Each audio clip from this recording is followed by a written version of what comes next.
第67章选择。对于这所谓的焚诀，说真的，萧炎心中很不想放弃，毕竟能够进化成天阶的功法，对他来说实在是太具诱惑力。在这片庞大的斗气大陆之上，只要谁拥有了天阶功法，几乎便是拥有了成为巅峰强者的通行证。然而功法虽强，可那种不到2成的成功率，却是能够让的所有人望而却步。食指紧紧地插在一起，萧炎的脸庞显得有些阴晴不定，时已与苦恼不断的纠缠。静静地望着沉默中的萧炎，药老脸上也是闪过一抹复杂的神色。良久之后，轻声叹道：“这种事只能你自己选择，我也不想过多干预。不过，我想额外问一句，你对那位叫萧薰儿的丫头有没感觉？”被药老这天马行空般的问题搞得一怔，萧炎脸庞略微有些泛红，张了张嘴，半晌后方才苦笑道：“老师怎么忽然问这种问题？薰儿是我妹妹吧？我对她能有什么感觉？”最后一句话，萧炎似乎觉得有些气弱。呵呵，妹妹吗？你也清楚，你与她并没有丝毫的血缘关系。那丫头现在不过15、16岁，便让得这萧家的年轻一辈对她爱慕不已。等日后若是长大了，那还得了。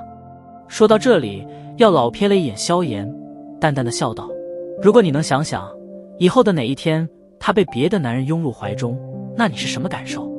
苦笑的脸庞微微一僵，萧炎眉头缓缓皱起，轻吐了一口气，低声道：“似乎有点难以接受。”嘿嘿，既然你能觉得有些难以接受，那在你心中可不是单纯的只把她当作妹妹。药老似笑非笑的道。脸庞再次一红，萧炎有些支支吾吾的说不出话来，无奈的摊了摊手，苦笑道：“老师，你究竟想说什么？和你说这么多，只是想让你认清一下情感而已。既然你对他有着一些堪称邪恶的念头，那么你也该审量一下自身的实力与发展潜力。”脸庞微凝，药老咂了咂嘴，有些疑惑的道：“那丫头的背景很有点恐怖，我不知道以她的那背景怎么会和你们这小小的家族有瓜葛，不过这也并不能填补你们之间的那道鸿沟。你与她身份的差距实在太过巨大，就算那丫头也喜欢你，可她背后的那些人也绝不会答应。”眼眸微眯，萧炎那插在一起的手掌不由自主地紧握了起来。这片大陆是实力为尊的世界，有实力就有尊严。当初那蓝嫣然是何种态度你也清楚地瞧见了，他之所以能够居高临下的嘲讽你，便是因为他的背景与实力比你强。望着萧炎的模样，药老语重心长地叹道：“萧薰儿的背后势力比云岚宗更恐怖，所以你在他们的眼中地位犹如蝼蚁，即使你有着杰出的修炼天赋，他们也不会太过重视。传承了这么多年，他们见过太多惊才绝艳的天才，只有你拿出真正让他们为之忌惮的实力，才有可能如愿以偿。”萧炎摸了摸鼻子，耸着肩轻声道：“修炼这焚诀就能让我得到那种力量？应该说只有你成功修炼焚诀才有可能。”药老摇了摇头，凝重地补充道。轻叹了一口气，萧炎手掌撑着下巴，清雅少女往日的一颦一笑莫名的在眼前缓缓的浮现，银铃般的娇笑声盘旋耳际。长长的吐了一口气，萧炎苦笑道：“老师说了这么多，还叫不干预我的选择吗？”